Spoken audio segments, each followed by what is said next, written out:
from the Mahoney County Jail. She was convicted back in January of intimidation and obstruction of justice for lying to a grand jury about what she knew about the Graves case and for sending a threatening message to a witness. An accident last night involved a car that was involved in a police chase. It happened on Shirley Road near Interstate 680. A witness says the driver got out of the car and ran. Police were searching the area. 35-year-old Gregory Richardson was arraigned in court yesterday on 3 felony charges connected to a Tuesday crash on Market Street. Richardson was spotted by police in a stolen vehicle. He then fled on several side streets when he crashed into a car on Market Street near St. Louis and crashed into a utility pole. Under deals the state of Ohio has made with businesses, Governor Mike DeWine says the state will be able to ramp up COVID-19 testing in the coming days, eventually reaching 22,000 a day by May 17th. The state currently tests an average of just more than 3,700 people per day now for COVID-19. DeWine also says he'll have details Monday on gradually reopening the state beginning May 1st. The Warren-Trumbull County Public Library is furloughing 97 full-time employees effective May 3rd due to the extended closure due to COVID-19, along with a projected decrease in state funding. Furloughed employees currently enrolled in the library's health, vision, and dental insurances will remain covered uninterrupted at least through July 31st. Locations have been closed since March 17th and will stay closed until at least June 1st. From the Columbiana Cadillac Buick Chevrolet Newsroom, drivecolumbiana.com, I'm Dave Price. For your home or business, call Mazza's Heating and AC in Girard, 330-545-6063. Your factory authorized Bryant dealer. Now, the Storm Team 27 forecast. Well, the day starts off on a high note. Temperatures will soar to the low 60s as we head towards the afternoon. Clouds will increase as we head towards evening time when a few showers start to pop up. Rain likely overnight and into the first half of Sunday. Moderate to heavy rain at times. In the Storm Team 27 Weather Center, I'm Alexis Walters. My part-time service in the Army National Guard makes it possible for me to be more for the community I call home. I'm a better neighbor because my service has taught me how important it is to be a team player. My training helps me in my classes when I give attention to detail to the task at hand. My service in the Army National Guard allows me to keep my country safe from threats. Learn more about how you too can live and serve part-time by visiting NationalGuard.com. Sponsored by the Ohio Army National Guard. Aired by the Ohio Association of Broadcasters and this station. Make tires for less your first pit stop. Inside Fairway Ford Canfield. 702 Tires. Tires for less. Proud sponsor of Car Care. Do you want to learn to speak a new language but don't have enough time?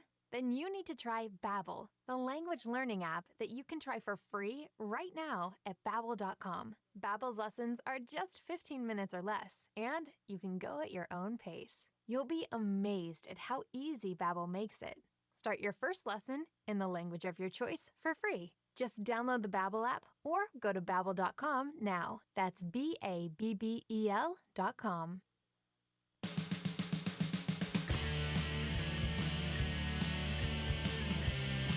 All right, welcome everybody. This is the Youngstown Computer Show. I am Joe Danier, owner of Youngstown Computer, and this is your Saturday show where we get to talk about things that are happening in tech. Tech is so important in our lives today. We depend so much of this right now from everything from keeping in communication with those we care about to also being connected with the outside world. I mean, think of it if we had these blinders on that you couldn't see what was happening in distant cities and the news. So as much as we kind of like complain about the overabundance of information and the accuracy, just think if we didn't have any of it. So I'll take the entertainment of having to go through my information to find out what's true or not, just to have that open window, those millions of open cameras and microphones all around this country to just kind of prove that everybody still exists and we're not just in the matrix in a simulation.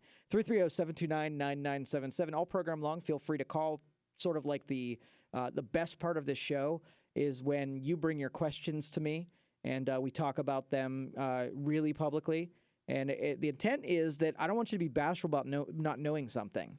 I tell you all the time that every Saturday I learn something that I didn't know. And there's a little disappointment in that how did I wait so long to learn how to put a stupid mailbox in the ground, right? And you think for some people they could do that in their sleep. I watched about 6 hours worth of videos during the day and tried a number of things to get that right. And it's probably if someone who knew what they were doing could probably scrutinize what I did, and it probably isn't all that great. But I'm super proud that I took something that I knew was out of my wheelhouse, and I used this technology to be able to pull something like that off. And that is the beauty of it, is that if we could just be vulnerable enough to say that we don't know something, then we have the technology to be able to fill in those gaps and figure out how to use this stuff. And that includes the technology that's sitting in front of us. A lot of you buy these thousands of dollars worth of computers equipment, and you do no more on it than something that a $200 Chromebook can do. And so you got the hardware, you might as well make use of it. And so I want to inspire some of you to use some of this stuff in a higher capacity than you have before. Make the experience a little bit better. I mean, in my house, we have, we don't pay a cable subscription for any of our content. We either buy what our movies we want to own, forever, or we rent movies that we want to watch one time. Or we stream content from all over the place.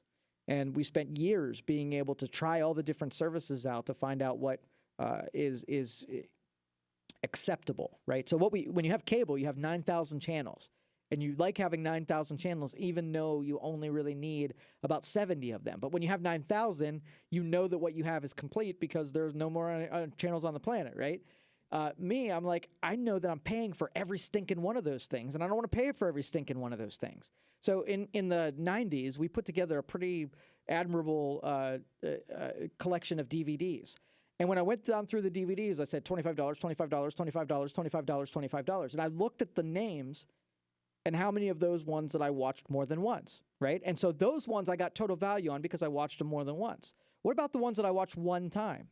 So then I started doing super technical math. And I found out that if I rented a movie, and if I even liked the movie and rented it a second time and a third time, if I just rented movies, it would be cheaper than buying the movies and having 45, or 25% of them that I watched more than once, and the rest of them was a one time, and that's good enough for me kind of thing. And so then I'm a rental guy. I don't want to pay $5 because think about it. If you rent it $5, you could watch it 4 times. And what is the likelihood? Go down through your movie list. How many times you're going to have like 5 or 6 movies that you watch on repeat? You could watch 1,000,000 times, right? And you have a couple of them that you watched once and they were barely good enough to watch the first time. So it's, again, I was really good. I want to go to the buffet table and I just want to pick my parts out. And I want to decide if I want to just buy every channel on the planet. But chances are I watch 2 hours of TV a week, right? And if I'm buying a complete cable subscription, I'm grossly overpaying for that content. So I was a real good candidate to go stream. Now, part of the audit was I had to make sure that I wasn't going to do without. If I went and did the streaming part, that there wasn't something that I want to watch that I just didn't have access to because I didn't have cable. Early on, it was sports. Sports were really tough to be able to do well on the streaming side, especially when you had a local team, be it Cleveland, Pittsburgh, something of a local airing. It was harder to get on the streaming side because most of the streaming companies didn't have access to local programming that way. You had to depend on your aerial antennas or your local television stations, which I love supporting the local television stations. And the beauty of it is local television stations have these big gargantuan antennas that they beam their signals out, and you can pick it up using just a $19 digital antenna. Beautiful. So I plug one of those suckers into my TV, and I got all my local channels on the antenna. And then everything else, every every national, every syndication. Sometimes I could go to networks and just buy the programming directly from them or subscribe directly through them. But here's the rub, is that I had to manage all that. I had to remember. I like this show, so I have to go here to get it, and I like this show, so then I have to go here to get it. And so there was more training or more organization in my own brain to figure out where I was going to go to get my programming.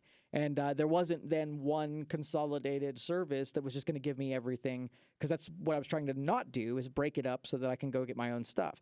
Now, the preference is you have one remote and you just go through the remote channels until you find something, right? Well, I'm not that kind of guy. I'm not a channel surfer by any means. So if you're a channel surfer, it's harder to break and go to streaming just because the services that you subscribe to sometimes have to be more varied than just one service and you have unlimited amount of channels.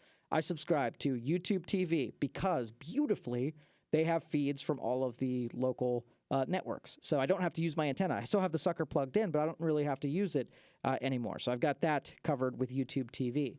And then I have Netflix because they are their own production company. They produce their own shows. And so there's stuff that won't make it onto other networks. But even if you had a regular cable subscription, you wouldn't have access to Netflix. So that's not even a detractor anymore. So Netflix and that. And then we have a couple of things like AMC. We've subscribed to them at a couple times because we wanted to get Walking Dead subscription. And I think we did HBO for a show. And then it's cool because it costs you a couple bucks a month. And when your show goes off for their hiatus, we just cancel the subscription until we're ready to resume. So it's beautiful. All right, 330-729-9977. Let's go to Megan. Megan, you're on the Youngstown Computer Show. How can I help you? Okay, so I have a question about my MacBook Air. Sure.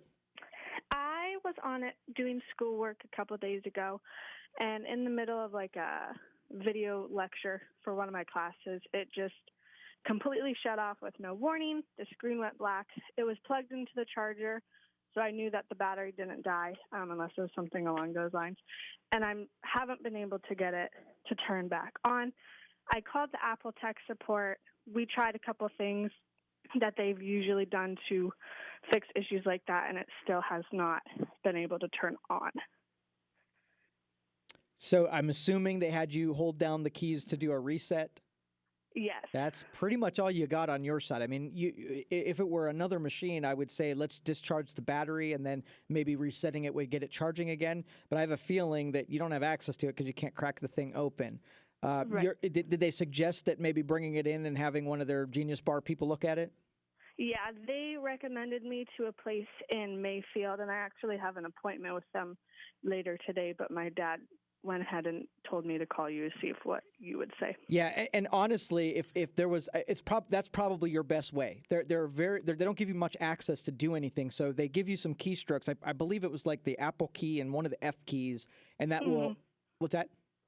Yeah. Okay, so and when you do that, it basically hits like the power button like you would on a regular PC. And if that didn't work, I mean, you're probably going to have to go in there and disable it. So sorry there was no wizardry that could go on this one, but Genius Bar is probably it. Okay. All right. Thanks for the call, Megan. All right, Appreciate thank it. you. And you know, I like their end-to-end. They have control of the complete ecosystem. Their hardware is pretty good, but that's one of the downsides of not having the ability not having the ability to get in there and do stuff. I mean, you're limited to what's exposed on the outside of the case or the inside of the case, and that's not a whole lot. And so, fortunately, the Genius Bar people are pretty good, and especially if it's an under warranty product. But it's a pain in the butt to have to drive all the way over to Akron in order to get it serviced, or all the way to Pittsburgh and get it serviced. But I guess it's going to be part of the deal. So, sorry, Megan. 330-729-9977. Let's go next to Zan. Zan, you're on the Youngstown Computer Show. How can I help you? Hello. Are you there? Hello. Hi. What can I do for you? Okay, I was wanting to know about that paycheck program you talked about. Yeah. After you filed for the program, I wish I had done so. Then you said there's like a follow-up after about 2 weeks. You can ask about some kind of extension or something of that nature for $1,000 for each employee. I'd like to know more about that if I could, please. Sure. That's the EIDL. That is directly through the Small Business Association. So you visit their website, and on Monday they're going to open up the applications again. So if you haven't done it yet, you can go there Monday and apply for the EIDL loan, and then wait about 2 weeks, and then they're going to give you an advance on the number of employees you have. Okay. Do I ask them for an advance, or I went to a local bank, which is I don't think they're mine. It's Chase Manhattan. Okay. No, excuse me. Chase Manhattan. I drive by that thing every day. It's Chemical Bank. I applied to Chemical Bank, and I think it was approved already. They told me so. Okay. Is that the PPP or the EIDL? It's the paycheck. Okay, so the PPP, the PPP is different. It doesn't have the $1,000 advance that the EIDL does. Two separate. Well, can you run that by me one more time, please? Sure. Two programs. They have the PPP, Paycheck Protection Program. That's the one that you've already applied for. That's the one I'm with now. PPP. Yes, that's through your local bank. They have a separate one, which is an EIDL that's directly through the SBA. So you go to SBA.gov. You find the ELDA application, and on Monday you can apply for that one. That comes with a $1,000 per employee advance on a loan. You could turn the loan down. You don't actually have to take the loan to be able to get the $1,000 per employee. Okay. All right. Well, I've been waiting. I'm a small businessman myself, And actually, I'm from the old school. I was going to ask you, I remember years ago, I've been listening to you for years, by the way. I really love your program. Oh, thank you. You seem to be very knowledgeable about things. What I wanted to ask you, are you still giving those computer classes that you used to give years ago? Yeah, we used to do them every Wednesday, and then when my kid was born, I stopped doing them for a period of time, but we've been really trying to get those things underway again. So probably maybe after we get all through all this other stuff, maybe in the fall we'll resume with them. Okay, because I really would love very much to get involved with you on that because I'm from, I'm 77 years old, will be this coming May, so I just want to make sure that I'm not computable now. Oh, actually, I'll just say it this way. I'm computer illiterate, to be honest with you. Well, yeah, sure. Call my office and leave your information there, and then I'll put you in my database. When we resume, I'll make sure that I give you a call and let you know that's coming along. Okay, that would be great of you. Okay, perfect. Is there anything else? What about that $10,000 for hazard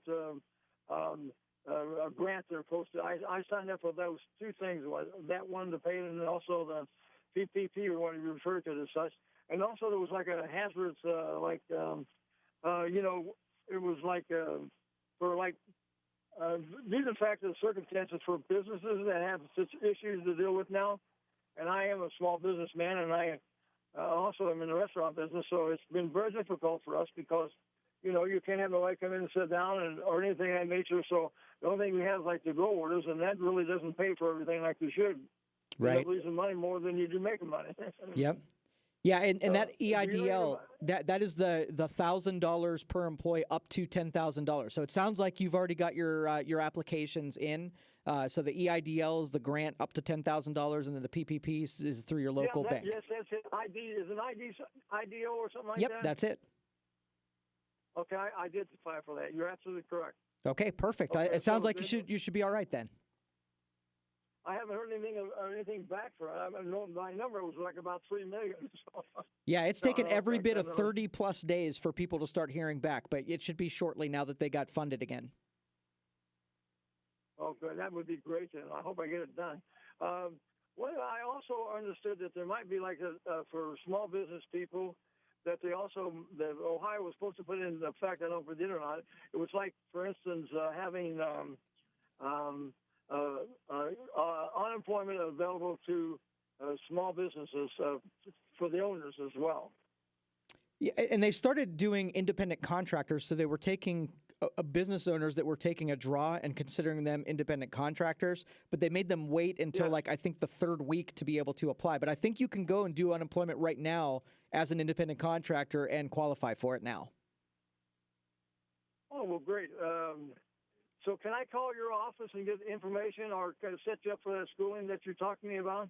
Yep, I will announce the phone numbers coming out of the next break. So if you grab a pen, I'll make sure that I read that when we come back from the next break. Okay, thank you. I'd like to have that number if I could, please. Yeah, absolutely. So the number 330-259-7278. That is my office number. You can select the, I think it's number 2, business. When the prompts come up, leave a message for the business side. Give me your information, and I'll make sure that I put in the database. That number again is 330-259-7278.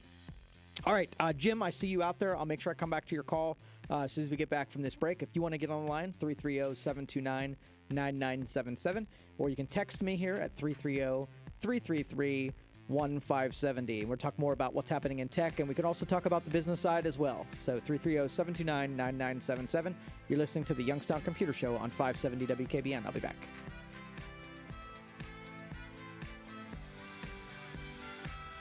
Please take precaution. They are life-threatening conditions. Venezuela will have a new birth of freedom. I don't like shutdown. I still think the economy is very strong. News lives here. All of the American people want this. 570 WKBN. Trying to work from home? Hanging out at home watching a lot of TV. Been quarantined ever since. Hardly working. Hanging in there the best we can. I'm not working that much right now. Everyone has different ways they've been affected. I can use the money to buy some toilet paper. But we all wonder when things can return to normal. And to pay the bills. We'd love to ease your mind and give a bit of hope. Be sure to listen for up to 12 chances every day to text and win $1,000 to help with your bills. Thanks for keeping us as part of your routine. Your next chance to win $1,000 is coming soon. The Home Service Club sponsors this paid advertisement. Attention homeowners. Broken AC, $4,600. Water heater, $1,500. Fridge on the fridge, $1,000. You need home warranty coverage from the Home Service Club. For around $1 a day, if any of your covered appliances and systems break down, HSC will either do the repair or replace them. HSC has over 15,000 pre-screened, highly rated technicians with the fastest response time in the industry. HSC provides coverage for up to 47 different appliances and systems in your home. Call for a free, no-obligation quote from a trusted HSC service specialist about a home warranty for your entire home, all backed by a 30-day money-back guarantee. 800-930-2350. Call now and get your first month free, plus $75 off your first year. 800-930-2350. 800-930-2350. That's 800-930-2350. 800-930-2350. We know the backbone of our country is built by local businesses like yours. We also know that during times like this, 92% of Americans turn to radio to hear information about brands they trust from people they can trust. That's why iHeartMedia is here for you. Call 1-844-BUY-RADIO and speak to us about growing your business in a time where it is needed the most. It's your audience listening, and it's time you sent them a message. Call now, 1-844-BUY-RADIO. All right, welcome back, everybody. This is the Youngstown Computer Show, and we had a call a little while ago that said I had a problem. I called the Genius Bar, had an appointment, but Dad said to call Joe first. You have no idea how inspiring that is to me, and it makes this job worthwhile when I hear that, because I get to be the go-to person, and because all of you know that no matter what, when you ask me a question, I'm going to give you the honest, not just a salesman's approach where I'm just going to always say that it's me who's your best answer. I'm going to always give you my honest opinion, even when it's not me. And I love that we have that kind of relationship where you trust me and I always trust you guys to come through. So I want to thank that caller for giving in to Dad and calling me. I really appreciate both of you more than you know. Love that. 330-729-9977. Let's go to Jim next. Jim, you're on the Youngstown Computer Show. How can I help you? Hey, Joe. Can you hear me okay? I can. Hey, just real quick. I upgraded my routers to a TP-Link, and my cameras will not come through the firewall. I did a port forward. I set a static IP. I can see them fine within my wireless, but they won't go out to the cloud. Any suggestions? Okay, I'm going to put you on hold. There's a lot of road noise. I'm going to actually look up TP-Link's interface to see if there's more to it. There are a couple routers that, in addition to port forwarding, you have to set up some security rules that then grant your port forwarding permission to be able to get through the router. And I want to make sure that that's not the case with TP, because normally you just do the port forwarding and everything works. Second thing you can try is to they make a bunch of port scanning tools, websites that you put in your public IP address. It will scan your public-facing IP address and see what ports it can see that are exposed. And that way you can see if literally the ports are not exposed, and then the firewall still haven't opened them up. And there's been a couple times where I've had to call internet service providers and specifically request that they treat different ports. But if you said they were working before, chances are that it's just a security portion of the router that you're going to have to give your port forwards permission to be able to get through. So thanks for that phone call. Appreciate it. And the next break, I will make sure that I log in, look at the interface, and see if I'm right there that it is. So thank you, Jim, for that phone call. I appreciate it. And I did want to also do a little PSA here. The deadlines for voting are coming up this week, and I wanted all of you to know I'm doing sort of this as a favor to Mo Ray. He and I talked this last week. He was super concerned that because of how things are going down, that none of you who wanted to vote were going to be able to figure out how to be able to get your votes cast. And so if the process was that you had to request an absentee ballot, and the deadline for requesting an absentee ballot is today. The deadline to put your ballots then in the mail is the 27th, and in-person voting, which is on our new election day, which is the 28th.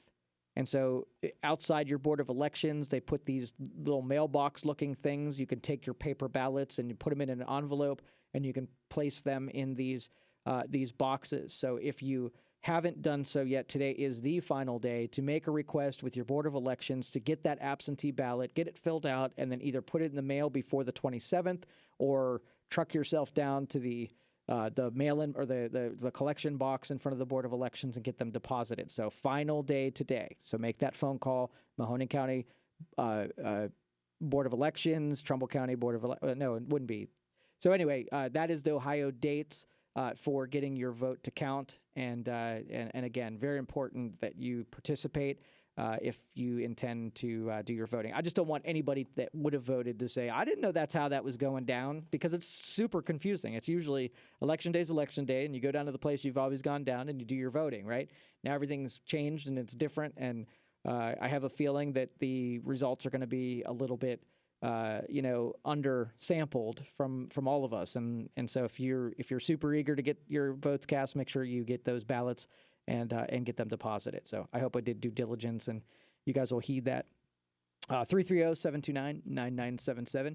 And next on the program, we spent a good bit of time telling you go to this website and follow this link and put information in. And I always like to counter that and update that with you got to be super, you got to be super observant when you click on links and visit web pages, that you're actually putting the information in the sites that you request. So, I'm visiting the IRS website every day. And every time I go there, I look up at the top left and I make sure that I'm actually at irs.gov. I'm not at irs.gov. something else. I am looking at the URL. So I did this with my wife the other day. I went through and said, when you type in irs.gov, don't do it in a search bar. Do it in the actual URL bar. That is the big old bar at the top that's waiting for you to type stuff in it. Big old blank bar, type in irs.gov, right? You go right to irs.gov. Don't search for it, because if you search for it and then I get a result that is above the IRS, you might end up at my site rather than the IRS's website. If I paid for you to get there, you might get totally tricked into going to my website rather than the IRS's. So in that top bar, type in IRS. And then as it goes, you get HTTPS, : and a bunch of stuff. Like that first bunch of stuff, you want to make sure you keep looking to the right when you see a .com, .net, .gov.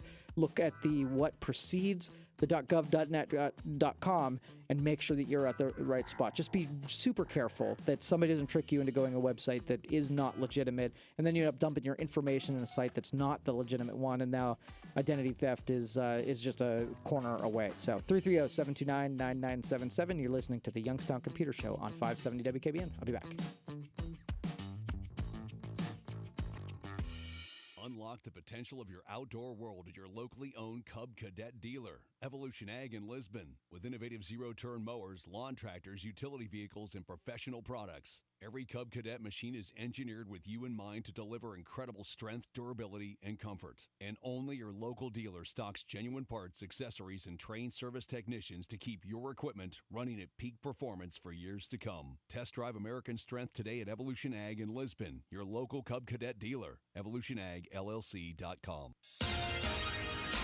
Here's some of the stories we're working on today. Youngstown police are still investigating a double homicide that happened on Thursday, where two men were found dumped with gunshot wounds in Youngstown. Prosecutors in the Shannon Graves murder and mutilation case have opposed an early release for one of the defendants. 35-year-old Gregory Richardson was arraigned in court yesterday on 3 felony charges connected to a crash on Market Street this past Tuesday. Under deals the state of Ohio has made with businesses, Governor Mike DeWine says the state will be able to ramp up its COVID-19 testing in the coming days, eventually reaching 22,000 a day by May 17. Tuesday's primary election is being conducted entirely by mail. No polling places will be open. However, there's one exception in Columbiana County. We'll let you know what that is coming up at the top of the hour. And unemployment in the U.S. is swelling to levels last seen during the Great Depression of the 1930s, with 1 in 6 American workers thrown out of a job due to coronavirus. From the Columbiana Cadillac Buick Chevrolet Newsroom, drivecolumbiana.com, I'm Dave Price.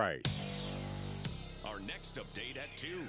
From the O'Charley's Digital Studios. $9.99 menu, 9 great meals, 1 great price. O'Charley's. For your home or business, call Mazza's Heating and AC in Girard, 330-545-6063. Your factory authorized Bryant dealer. Now, the Storm Team 27 forecast. Well, the day starts off on a high note. Temperatures will soar to the low 60s as we head towards the afternoon. Clouds will increase as we head towards evening time when a few showers start to pop up. Rain likely overnight and into the first half of Sunday. Moderate to heavy rain at times. In the Storm Team 27 Weather Center, I'm Alexis Walters. Hey guys, what puts a bigger smile on your face than driving around in a clean, older four-wheel drive truck? Imagine pulling into the hardware store in that lifted 85 Chevy K20, or getting all the thumbs up driving down the road in that 76 F-250 Highboy. This is Joe Fire from Fireball Motors. We sell those trucks. We specialize in non-rusty West Coast trucks from the 60s, 70s, 80s, and 90s that are under 10 grand. We are located on Route 422, just an eighth mile from the PA border, or online at fireballtrucks.com. And remember, Fireball means four-wheel drive. iHeartMedia knows small businesses across the country are facing new challenges during the COVID-19 pandemic. So to help, we've put together the iHeartRadio Small Business Crisis Resource, which has critical information, including links to federal and state resources providing businesses with stimulus loans, grants, and other financial aid. We also shine a spotlight on small businesses doing good right now. Visit iHeart.com/smallbusiness to learn more. That's iHeart.com/smallbusiness. Because your small business is big to us. Message and data rates may apply.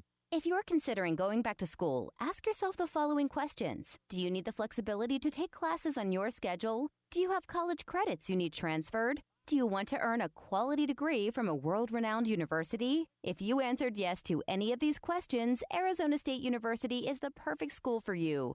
Arizona State University offers over 200 highly ranked degree programs 100% online. You'll learn the same degree as you would on campus from wherever you are on your schedule. Plus, ASU Online accepts most transfer credits. For information, text LESSON to 35517. Learn for yourself why the Wall Street Journal ranks ASU 5th in the nation for producing the best qualified graduates, and why 88% of ASU grads are recruited within 90 days of graduation. Learn to grow, learn to succeed, and learn to thrive at Arizona State University. To learn more about ASU Online degrees, text LESSON to 35517. That's LESSON to 35517.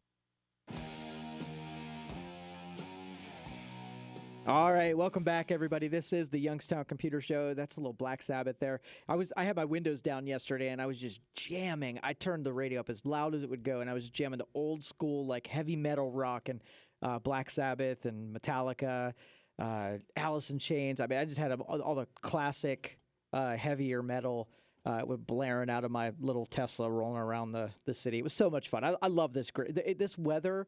And getting out of your house a little bit does so much to keep everybody's sanity in check. So I hope everybody is keeping safe, and maybe this show and the other programs that are on service shows on Saturday, you can totally connect with other people being alive out there that aren't in your immediate family. So I hope that we've been able to draw you out a little bit, give you some entertainment to listen to, upgrade your skill set as we go along. I think those guys in the morning are great.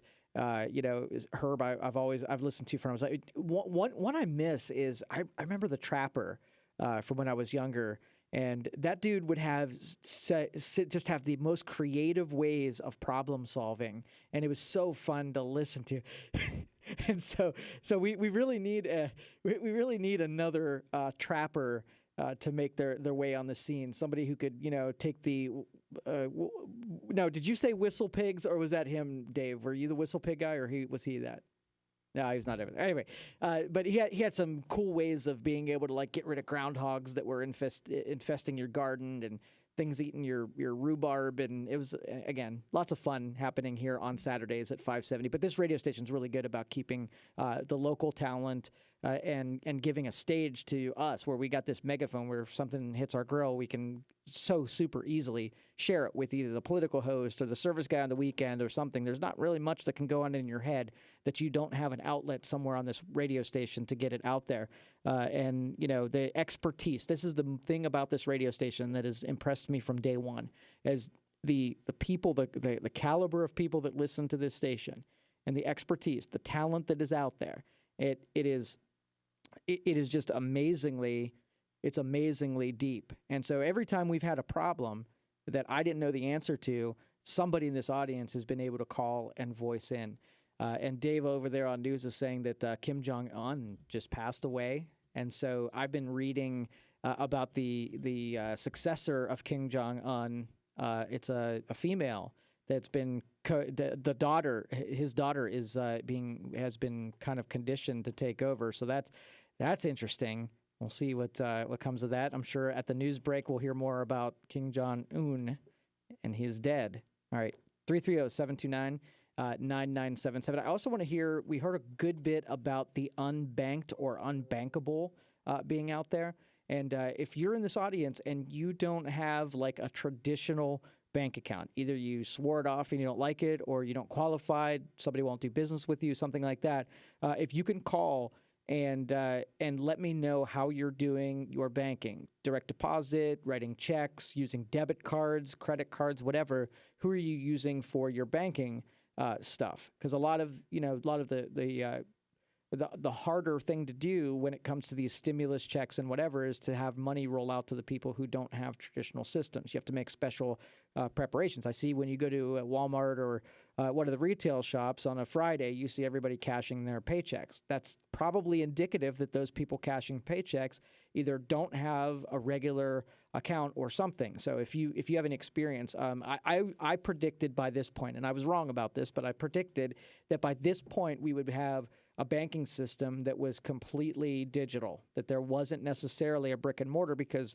there doesn't necessarily need to be. I haven't had to go to the physical bank in a long time, right? Our check depositing, go through this machine that does scanning and it goes into our account.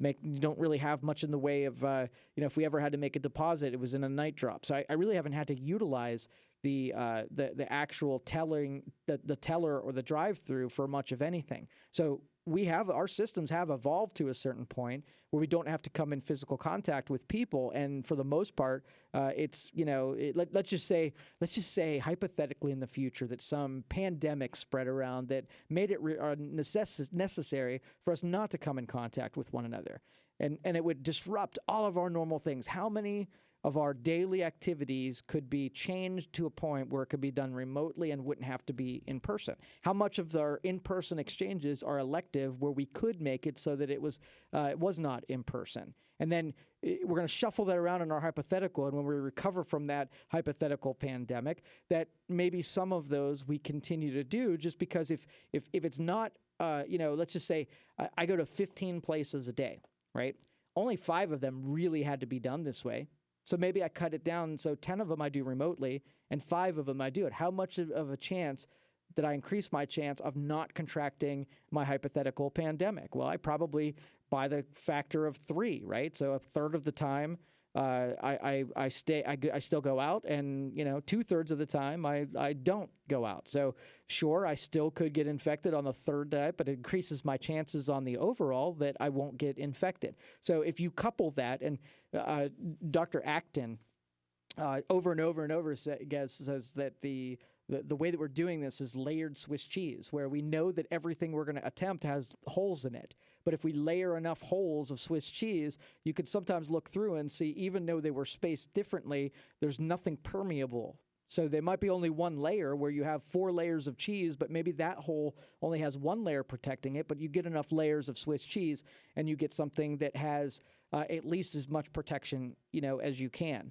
And so a lot of the technologies that make it necessary, schooling, for instance, can we do schooling completely remotely? Well, there's a portion of it that's still pretty necessary. But I'm not an all or nothing kind of guy, right? So nothing has to be perfect.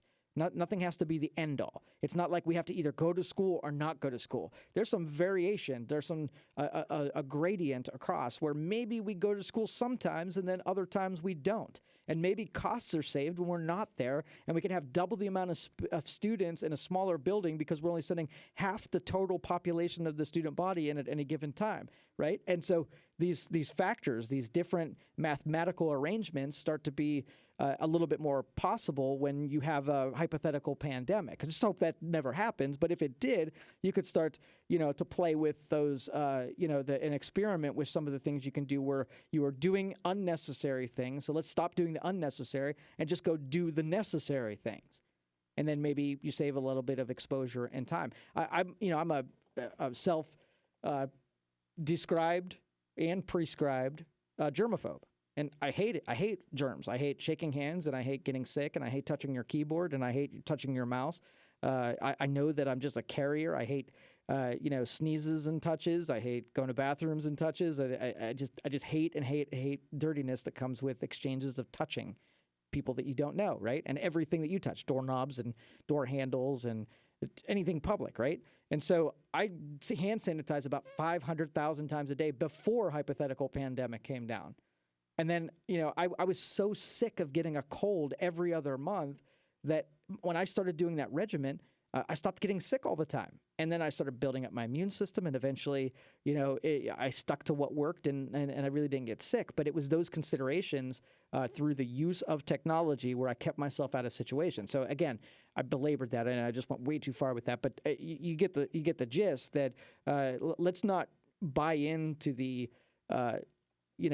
sort of the because we've always done it as a means of returning to it as soon as this subsides. I'm all for when we slowly wade back into this that we're going to keep some of the stuff that's worked really well. I kind of like some of the new stuff. I like, I think honestly, think about it this way. We have unlimited access to water. So when you see a cup of water, you know that you could just throw it out or drip it on the floor or throw it in the driveway or experiment with it because it's unlimited. You could just turn on the tap and there's more water there. You never run out. It's just infinite, right? But if you take something that is not so infinite, that is very rare, like a teaspoon of something in the existence of all of the world, well, you treat it a little bit differently, right? And so when you know that you have all kind of time, what do you end up doing? You kind of waste it. And you have, you have unlimited amount of relationships. You kind of waste them. I think we get ourselves in trouble out of boredom more than anything else. And so if we go out and you think the first time we get back in touch with our neighbors, I mean, it's going to be like, I haven't seen you forever, right? We have a chance to take anything for granted. I know it has nothing to do with technology, but the back end is that I'd really like some of this, limited use, using technology as a tool to keep us healthy. I think we should do it long term and use hand sanitizer and wipe things down so that you don't get everybody sick when they touch your mouse. And especially if you eat greasy food, you got to clean that stuff off because nobody wants to touch your mouse. It just stays there, right? How much bacon grease do you have on your mouse right now? Anyway, 330-729-9977. Yesterday, I didn't know what I wanted for dinner, so I went to Facebook, and Facebook has this group that's, I think it's takeout, it's a takeout group for Mahoning County. And so basically you just go out there and you say, hey, I'm in the mood for X, and why don't you line me up? Who likes what? And it's great for getting recommendations on smaller restaurants. We want to support all of our small restaurants.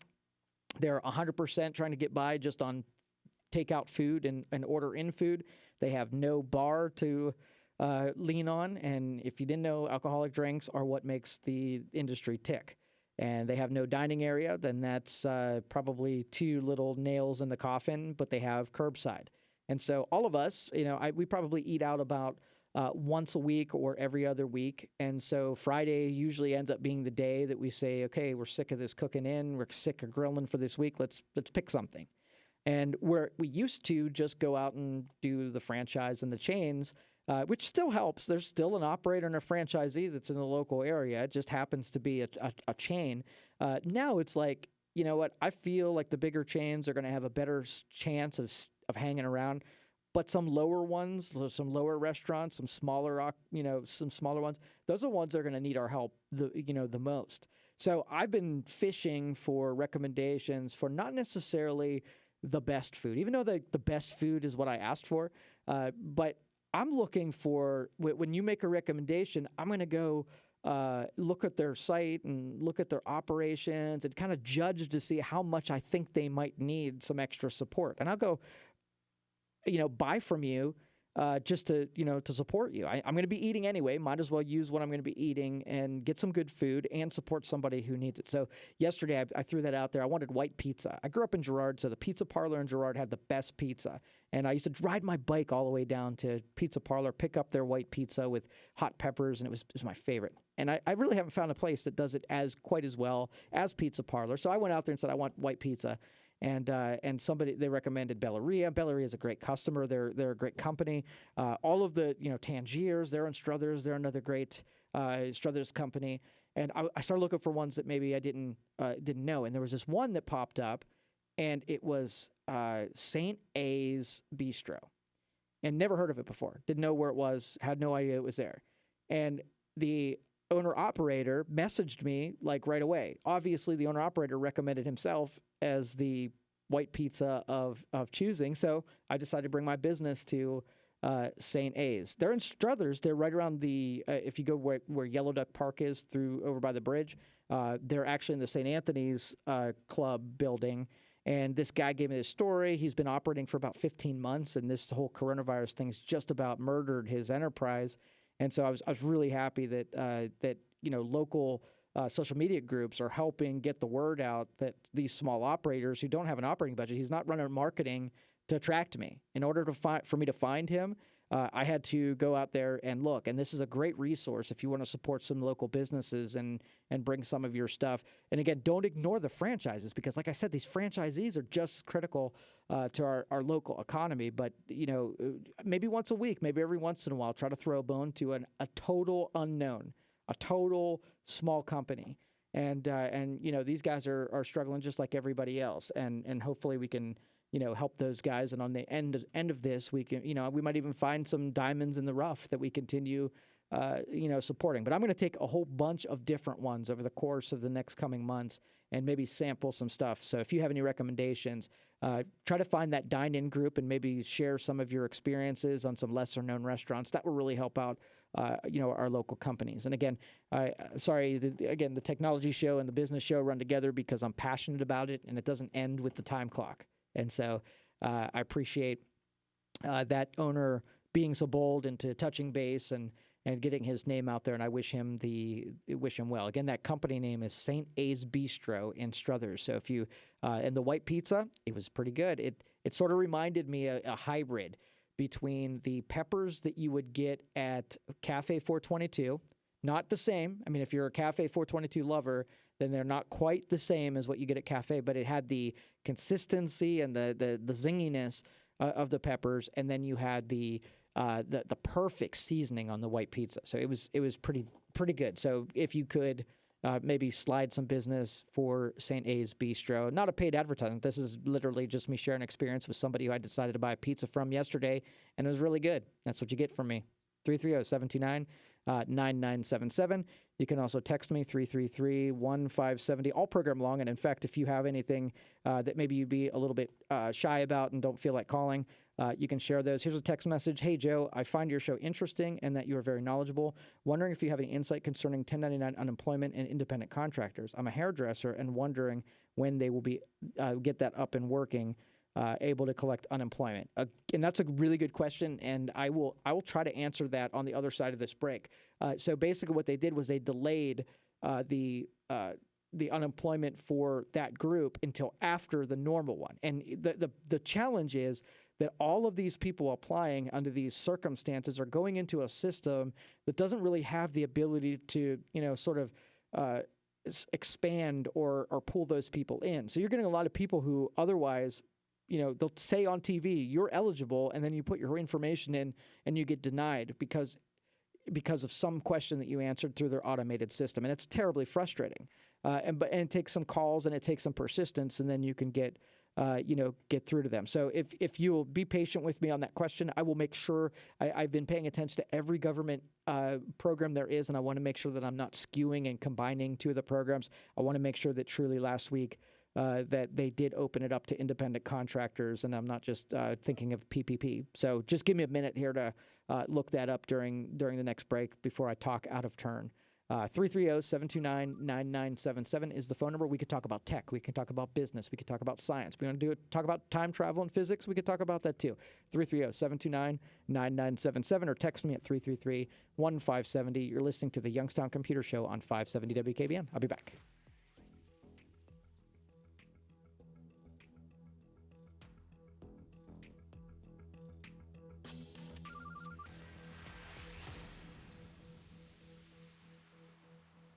Message and data rates may apply. If you're considering going back to school, ask yourself the following questions. Do you need the flexibility to take classes on your schedule? Do you have college credits you need transferred? Do you want to earn a quality degree from a world-renowned university? If you answered yes to any of these questions, Arizona State University is the perfect school for you.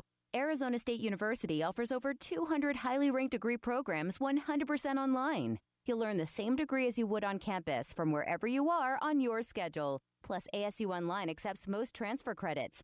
For information, text IMPACT to 35517. Learn for yourself why the Wall Street Journal ranks ASU 5th in the nation for producing the best qualified graduates, and why 88% of ASU grads are recruited within 90 days of graduation. Learn to grow, learn to succeed, and learn to thrive at Arizona State University. To learn more about ASU online degrees, text IMPACT to 35517. That's IMPACT to 35517. Coronavirus, what you need to know. Out-of-work fashion designers in Southern California are jumping into the mask-making business. Nicole DeRocco designs swimsuits for a living, and when the coronavirus lockdown went into effect, she decided to pivot her production to making masks. She says when she got to the garment district where her swimsuits are made, she was shocked at what she saw. It was hustling. Like, imagine like a 5,000-foot facility, and it's just rows and rows of tables. All these tables had fabric being piled up to get cut. DeRocco says the garment district had been struggling before the pandemic hit, and this incentivized workers who needed a project. So the fashion industry really rose to the occasion. But it's been revived with the making of masks. DeRocco pointed out dozens of designers have put hundreds of people back to work in Southern California's manufacturing industry. Go to the iHeartRadio app and tap the podcast tab for all the latest news and information about coronavirus. All right, welcome back, everybody. Youngstown Computer Show. We had a question text message that came in about independent contractors as 1099s on unemployment. And this is an article that comes from Ohio State University. And it says independent contractors will get their chance Friday when, for the first time, Ohio will start to process paying out benefits to those known as 1099 workers and others who don't qualify for traditional benefits. Ohio Department of Job and Family Services Director Kimberly Hall said the system to pay those workers is still being built, so payments won't be available until next month. But people who qualify for the new pandemic unemployment assistance program can start the process now at unemployment.ohio.gov. So there's your answer. I thought it was, but just this is as recent as Friday, so I wouldn't expect to get anything quickly. But into May, if you get your filing in now, a couple weeks from now, you should at least hear something from unemployment. They're terribly overburdened. We had somebody who tried to make phone calls persistently for days and couldn't get through. But please just be patient, and I hope that information helps. Let's go next to Mary. Mary, you're on the Youngstown Computer Show. How can I help you? I don't know if you addressed this earlier because I didn't listen the whole time, but is Morris Ray coming back, and if so, when? Okay, thank you for that phone call. And Morris is on furlough until the coronavirus comes back. Or I'm sorry, until it goes away, and then he'll have the option to return. So as far as when it happens, we'll have to see how long this thing goes on. And that's as much information as I know, and he knows, and everybody knows at this time. So, Mary, thanks for the phone call. Appreciate that. And I've got to spend a bunch of time with Morris over the last couple weeks, and he's still doing tons of content. The dude just has so much to say, and we've been having him host down at the Youngstown studio. He's been recording and broadcasting some shows. So if you want to check in on the happenings of Morris, you can check out Youngstown Studio on Facebook. We're just doing a sample broadcast on that Facebook page, soon to be a podcast, and then soon to be a YouTube channel as well. But right now, if you want to catch him, you'll have to go on Facebook. I know many of you do not have a Facebook presence, and that's understandable. There's enough of people that are out there to kind of give a good, get a good sampling of a demographic to see if something has traction. But I know I'm a podcaster big time, so when I'm driving around in the car, subscribe to my 3 or 4 podcasts, and I just an hour of content gets generated every day. So in my travels, I'm driving about 2.5 hours a day. I could just go through my podcast and I'm done. And then in the evenings, I'll listen to anything I missed on any of the iHeartRadio app, another great source for podcasting there. iHeart makes it sort of easy if to bundling channels, just like you do on radio stations, where if you like country, then they have a podcast country category or a genre that you can subscribe to. So it's pretty comprehensive. Check out the iHeartRadio app, and most of your cars will play your content from your phone if you either plug it in or bind it with Bluetooth. So your phone becomes your all of your stuff, and then your car just becomes a glorified amplifier and speaker. But I love that. I don't like having my stuff separated and on different computers and different cars and stuff like that. Put it all on my phone. I carry it everywhere with me. No matter where I'm at, I can do my thing. I love that. And I honestly think that electronics in the future are going to take more of like dumb terminal things where you don't have a laptop that has your stuff in it. You walk up to a laptop and you log into your stuff. So no matter where you're at, you have access to your stuff. It's not that hard. Like we had this idea back in '93. A guy over in Girard, Community Computing, his name is Jason Sullivan. He's one of the first computer outfits that I worked for. And we started thinking about cloud computing, and we were building a bunch of computer terminals. And every computer terminal had all the same components. They had all the same capabilities, right? So we were doing redundant things when some of that storage could have been out in the cloud. And this was dial-up days. This wasn't ISDN. And very few people had ISDN at the time. So most of the stuff could be on the cloud, and then you just have a computer that can get to the cloud and let everything that's on the cloud do most of the heavy lifting, right? We had that idea way back in the day. And again, you'll see us playing towards that. It's not happening as quickly as we thought it might, because somebody figures out, I mean, look at the wasted equipment that you're throwing at every person that hosts a computer has the same equipment that they underutilize. When there's huge server farms that Amazon has that are that your stuff could be on. And then you just have this dumb terminal that's $300, and then you pull down your stuff when you need it. Anyway, that's me just ranting a little bit. So 330-729-9977. You can text me at 333-1570. You're listening to the Youngstown Computer Show on 570 WKBN. I'll be back.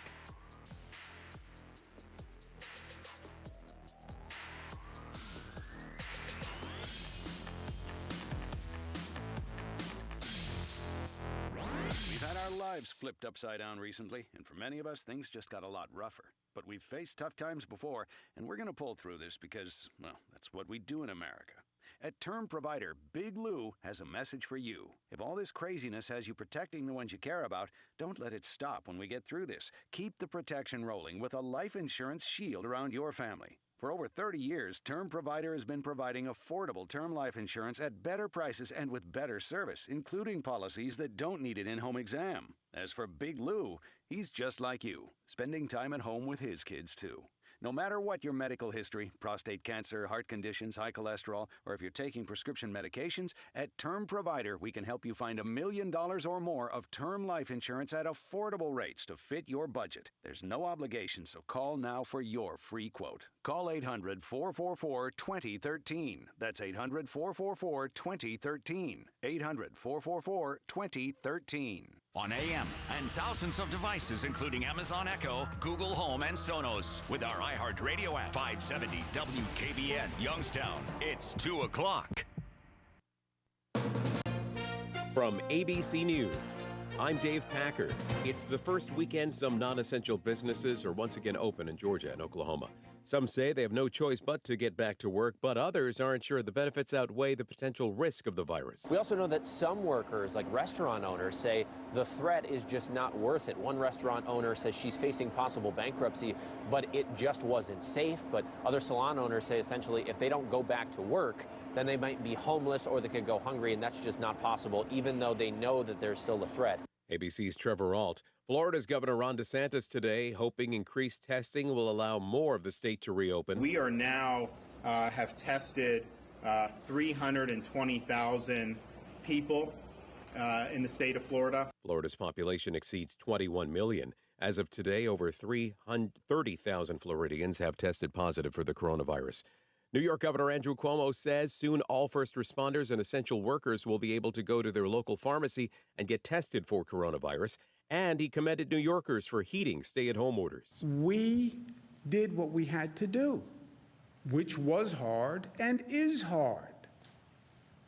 Well, what did we accomplish? 100,000 fewer serious infections. But while lives have been saved, the economy has been pummeled. Some governors are demanding Congress provide aid to their states to prevent them from falling into bankruptcy. White House economic advisor Kevin Hassett. It's going to be a very heavy lift to get the economy going again. It'll be a lot easier if, we happen to see control of the virus enough so that economies can get going. But, the longer we run this out, the harder it'll be to get the thing going. But an ABC News poll finds 72% of Americans think reopening too quickly is a greater threat to the economy than reopening too slowly. And 86% think stay-at-home orders are responsible policies. You're listening to ABC News. Youngstown police are still investigating a double homicide that happened Thursday, and the Mahoney County Coroner's Office has identified the two men found dumped with gunshot wounds in Youngstown. The victims, both age 32, are Kevin Cartwright and Joseph DiGiacomo. The men were found Thursday in the 3500 block of Nelson Avenue. Prosecutors in the Shannon Graves murder and mutilation case have opposed an early release for one of the defendants. 28-year-old Michelle Eilenfeld asked to be released early from the Mahoney County Jail. She was convicted back in January of intimidation and obstruction of justice for lying to a grand jury about what she knew about the Graves case and for sending a threatening message to a witness. 35-year-old Gregory Richardson was arraigned in court yesterday on 3 felony charges connected to a Tuesday crash on Market Street. Richardson was spotted by police in a stolen vehicle. He then fled on several side streets when he crashed into a car on Market Street near St. Louis and crashed into a utility pole. Under deals the state of Ohio has made with businesses, Governor Mike DeWine says the state will be able to ramp up COVID-19 testing in the coming days, eventually reaching 22,000 a day by May 17th. DeWine also says he'll have details Monday on gradually reopening the state beginning May 1st. Tuesday's primary election is being conducted entirely by mail, and no polling places will be open. However, there's one exception in Columbiana County. Those who are disabled, have no mailing address, or moved here from another Ohio county or changed addresses within the county can vote in person at the Columbiana County Board of Elections on Election Day. Unemployment in the U.S. is swelling to levels last seen during the Great Depression of the 1930s, with 1 in 6 American workers out of a job due to coronavirus, according to new data that was released Thursday. More than 4.4 million laid-off Americans applied for unemployment benefits last week. The government reported in all, roughly 26 million people have now filed for jobless aid in the past 5 weeks. From the Powers Chevrolet Buick GMC of Calcutta, Ohio newsroom, I'm Dave Price. For your home or business, call Mazza's Heating and AC in Girard, 330-545-6063. Your factory authorized Bryant dealer. Now, the Storm Team 27 forecast. Well, the day starts off on a high note. Temperatures will soar to the low 60s as we head towards the afternoon. Clouds will increase as we head towards evening time when a few showers start to pop up. Rain likely overnight and into the first half of Sunday. Moderate to heavy rain at times. In the Storm Team 27 Weather Center, I'm Alexis Walters. Find out more about how you can help to improve our air quality. Get today's air quality forecast and the extended forecast. Help preserve the air you breathe for you and your family. You need it to live and you use it every day. MahoningValleyAir.org. Information for your future. I'm Dr. Amy Acton, Director of the Ohio Department of Health. I know you have a lot of questions about coronavirus, so please call our hotline. The number is 833-4-ASK-ODH. Furnished by the Ohio Department of Health and the OAB. You love it, always wanted it, and there's never been a better time to get Nature Stone than during our Spring Weather Breaker sale. We're breaking spring sales records with up to half off beautiful Nature Stone garage floors, patios, porches, and more. Correct cracked, uneven concrete that thin paints and poly coatings can't. Every Weather Breaker savings comes with Russell's Promise, our true unconditional warranty, and there are no hidden maintenance costs. Schedule online today at naturestone.com to qualify for up to half off. Hurry, offer ends April 30th. It's not just a floor. Wow, it's Nature Stone. All right, welcome back, everybody. This is Joe Danier. I'm owner of Youngstown Computer, and this is the Youngstown Computer Show. I really love doing this show. I've loved doing it from the very get-go. I love serving this role, helping everybody, especially those of you who really aren't comfortable with this kind of stuff, and you just get just enough confidence to get and dabble and play in this. And I love being responsible for that, where it can inspire people to do more than they were yesterday. It's sort of become my theme in everything that we've touched, is that we try to bring out the best version of you. And it started with technology, and then the stuff that we trained on, and then personal improvement, all that kind of stuff. So I really appreciate all of you always supporting me and giving me a chance to sit in the seat and do what I do. 330-729-9977. Let's go to Matt next. Matt, you're on the Youngstown Computer Show. How can I help you? I have an HP desktop, and it's got Windows 10. It's an older computer, and the automatic updates from Windows 10, the last time it did that, now it just circles and circles and circles and circles, and I can't access the computer anymore. Okay, so you can't get into like safe mode either? No, I can't do anything with it. Okay, so best bet if you can, and so I'm assuming that it tried to run the updates and kind of got stuck. So does make a snapshot before it does that. So if you can get it to roll back and restore, that's probably preferred, and that way you can attempt again. What sometimes will happen is you'll get some updates that are in the software distribution folder that are corrupted or incomplete, and then so your updates just kind of sit there and spin. What I would try to do is see if you can wiggle your way into safe mode. If you can hold the F5 key down and just try to get in there, and you can turn the Windows Update service off, and all you have to do is rename software distribution to something like software distribution old, and it will force Windows to re-download all of those updates again. Otherwise, you're going to be relegated to running a repair install and fix Windows or fix the Windows component that it's struggling with right now. Is that something you do at your office? Yeah, sure can. So if I brought this in, is that something you could just do like in an hour? Or does that take 10 days or? If that's part of it, if you need it back quickly, you can schedule so that we can actually do it while it's there, and then you can kind of just pay for an hour block and then have us do that. If Rich is the one that does the residential services, just let him know that going into it, maybe butt it at the end of the day, and that way he can give you pure attention on your machine. Okay, what number should I call to schedule with Rich? 330-259-7278. 7278. All right, thanks, Joe. You're welcome. Thank you so much. Appreciate it. And honestly, anybody who wants to just schedule a dedicated window, we can come out to you, or even if the front desk, we can give you our undivided attention. Just make sure you make that request. Typically we can pool machines together and save a little bit of time that we're sitting around waiting on them. And so that's why it's, on your end preferred that it be done that way. But Rich is the guy that handles all the residential services. So just put in that request, and he's pretty good about accommodating just about everything and everyone. So 330-259-7278 is the phone number. Text message. Thank you very much for the response. Wanting to make sure I heard you correctly. Where to apply was unemployment.gov pandemic. I will read it again. I still have the thing up here. So it is unemployment.ohio.gov, and that's how to get to the pandemic unemployment assistance program is at unemployment.ohio.gov, and you can apply for the 1099. Just remember that the title is Pandemic Unemployment Assistance Program. So PUAP, PUAP. All right. Anyway, that's unemployment.ohio.gov. So thank you for that, for that question. I had a question for all of you listening out there. And, a lot of the workforce right now goes to idle. And I'm a big believer in decentralizing the way that people work anyhow.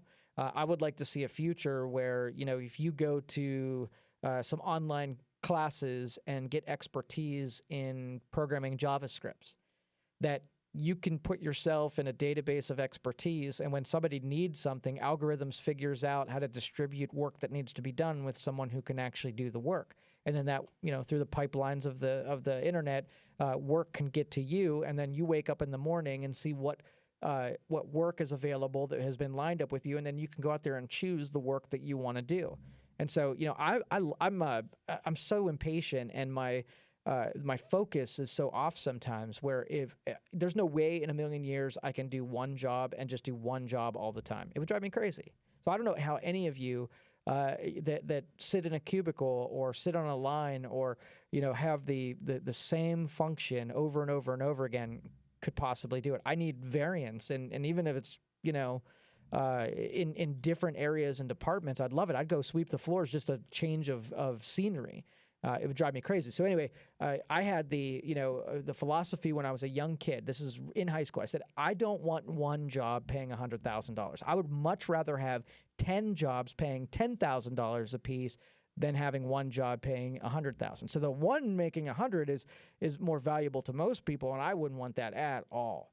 And so I think the next era in function of technology is to line up skill sets with people who can provide services or jobs with people with certain skill sets. So, I go take a class, I'm a functional candidate at something, and then something that we trust to be able to line those jobs up would be freaking amazing. I mean, literally, one day you could be doing landscaping work because that's what you felt like doing that day. And so there's so much work out there, but it's so haphazardly assigned where you have to commit to doing one thing in order to be, to have a job. And that just sucks for everybody. It sucks for the people who have to line up endless work for you to do that one thing. And how can I couldn't find happiness, in doing that. So maybe through gig work, they call it gig work because you're not working for a single person.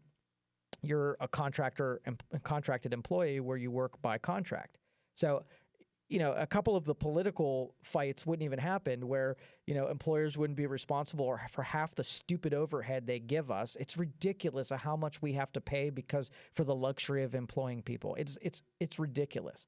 And so that too could be made better by offering some of those services up to the marketplace to be done way better than the stupid stuff. I mean, half the employees don't even understand what the employers are doing from them, and maybe they would feel a little bit, they would even feel thankful that someone was willing to do all that other crap that is not even necessary. But again, nobody even knows what's going on in the background. But anyway, that's two rants like within 30 minutes of one another.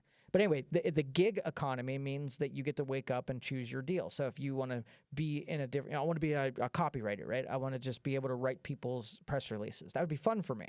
And I want to design your logo. So I can span two different industries. Or I want to give Uber rides. So I want to wake up that day and not do anything that requires me being in front of a computer. I want to get out. Just think if your whole life was composed of just doing gig work that has a start, has a finish, pay me, and then I can work again or not. So you want to work really much, a lot? You don't have to worry about vacation time or sick time or whatever. If you don't want to work that day, you don't. I mean, how many times where you feel like really full of energy and you could just work endlessly, right? So what you do is you jump in that boat and you just turn the motor up on 100% and work until you run out of fire. But there's endless work that comes in different areas, and you just keep choosing to do work, and you're like, hey, I need a break, so I'm just going to not choose to do anything for the next 3 or 4 days. Think about that pace. You can actually line up when you're most healthy, when you're most energetic, when you have the most mental energy into the work that's sitting in front of you. That would just be amazing. I'm like fantasizing about what that would be like, not just for myself, but for everyone else. I think it'd be so much better. But anyway, this is the time where we got a lot of labor that's sitting on the sidelines. And so constantly when I'm coaching businesses, the one thing I hear is, we're growing and we have enough work to need help, but we don't have enough work to be able to hire an employee. And every time I'm thinking, geez, here's this thing again, right? So a company, having a part-time person and investing in the part-time person, because you got to do training, you got to do processing and stuff like that. Having a part-time person is expensive on somebody who isn't committed and might bail out on you, and then you have to train somebody up again. And then having someone that's full-time, you can invest the time into training them, but then now you're stuck with all of the conventions of traditional employment. And so that, again, I really wish I could wave the magic wand and make what I'm talking about a reality where, are you interested? If you're out there and you could really say, I have a truck and I have tools and I have a skill set and I have an ability, and just give me work where I get to choose. Are you on board or not? Give me a call, 330-729-9977. Let's go to Joe next. Joe, you're on the Youngstown Computer Show. How can I help you? Oh, good afternoon, Dan. Hi, how are you? I just turned on your program, and you were talking about all the crap that employers have to go through. Is that right? Oh, yeah. All right, give me a little rundown. What sort of things are you talking about? Okay, so having first from a taxes standpoint, where the employee pays 7.5% in payroll taxes, and then the employer gets to pay another 7.5% on top of that. Having a commitment to pay health insurance and benefits, not to attract employees, but just it's expected. Do you want more? Yes. Okay. Having to be able to do production cycles and revolve around your labor's schedule, being able to roll in non-production work to be able to satisfy, sort of production goals and keeping up with the expenses that, your payroll stays a constant, but maybe your production, goes up and down. So that's a sample. I see. All right. So how much of that is government mandated, though? I'm going to say about half of everything that I have to do, it comes with behind the gun of government. Give me a rundown on those. So you're talking like Social Security, you got unemployment, and what else? Those examples. So the unemployment, having an expense that I have to have a person in the office to file paperwork to be compliant with a filing, right? So that's a cost that I have to do just to have the benefit of having an employee. Is I have to keep on the state and the federal sort of compliancy issues, those kind of things. Yeah, I see. All right, I was an employer years back for a caregiver for my father, and I had to go through a similar situation. But when you were talking about all that crap, I thought maybe there's some more things, but that can go on as you see required for yourself, not necessarily government mandated. Yeah, that's exactly right. So I mean, it could be done better if I have to supply something that universally fits for 100 different people with different things, right? And because I'm on the hook for it, I'm protecting a life here. I'm supplying a livelihood for someone. That's a huge responsibility. And when really some of that stuff shouldn't be burdened on an employer to even have to fuss with. You know what I mean? Yes, I do. Hey, one quick question is off the subject. Do you still take computer monitors down at your store? Well, as far as like recycling. Yes. We had a guy 2 weeks ago call in and say he does that, and I haven't got to talk to him yet. So we may, when we come out of this thing, have a good recycling source. I see. So all right, stay Joe, thank tuned. You, sir. Oh, no problem. Thanks, Joe. Appreciate you being out there. And honestly, these topics, the true innovators are the people that, the thought process isn't exacting. It's a influx discussion. Everything we're doing new. I mean, when you do digital voting, right? There's going to be a whole sect of persons who aren't going to trust digital voting, whether it be a lack of understanding, just don't like change, whatever. And those people have to have an equal say to the people who are like, yeah, this is so much better. I totally trust in the technology. Because one isn't perfect and the other isn't perfect. The one that's familiar to you is more perfect because you're familiar with it. So again, as an employer and me dealing with all of this other stuff that goes on behind the scenes that just gets shoveled on. I was totally expecting that when the government or the economy gets in trouble, who ultimately ends up sacrificing? You have individuals and they pay more in taxes, and you have companies that pay more in taxes, right? It all comes down to every check that's being written right now is going to come on the backs of employer and employee, right? And so ultimately, this isn't a gift. This is just of taking some value from the future and handing it to you today. So anyway, 330-729-9977. And again, I don't like to get too close to political rants on this, but it's something that when you're talking about a possible improvement on how we do things, I've always thought it was terribly inefficient the way that we do. From the first time I did a job interview, right? Interviewing a candidate for a position, I thought it was like you got a person sitting on the side of you that's saying the same stuff and you're saying the same stuff and you put the paperwork through the same stuff. Like, did I just go through a process that unearthed some great technical ability, or did we just do a dance that one is going to be better than the other at? It sucks. It's the worst process for finding talent and bring them in, but it's traditional. So everybody's comfortable with it, and it sucks. And that's why I push on the status quo regularly because that's just what I do.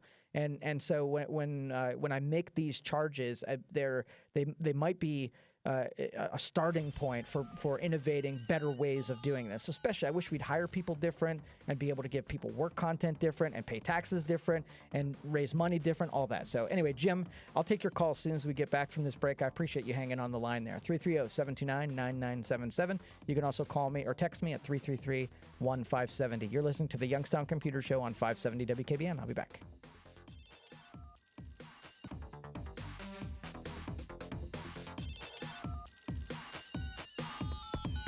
News happens. It's all happening fast. Very fast. Faster than even I envisioned. So you just got to keep up. Next stop. As we go forward, check in often. They're going to do something. For news as it happens. It's going to happen right here. On 570 WKBN.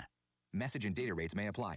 If you're considering going back to school, ask yourself the following questions. Do you need the flexibility to take classes on your schedule? Do you have college credits you need transferred? Do you want to earn a quality degree from a world-renowned university? If you answered yes to any of these questions, Arizona State University is the perfect school for you. Arizona State University offers over 200 highly ranked degree programs 100% online. You'll learn the same degree as you would on campus from wherever you are on your schedule. Plus, ASU Online accepts most transfer credits. For information, text LESSON to 35517. Learn for yourself why the Wall Street Journal ranks ASU 5th in the nation for producing the best qualified graduates, and why 88% of ASU grads are recruited within 90 days of graduation. Learn to grow, learn to succeed, and learn to thrive at Arizona State University. To learn more about ASU Online degrees, text LESSON to 35517. That's LESSON to 35517.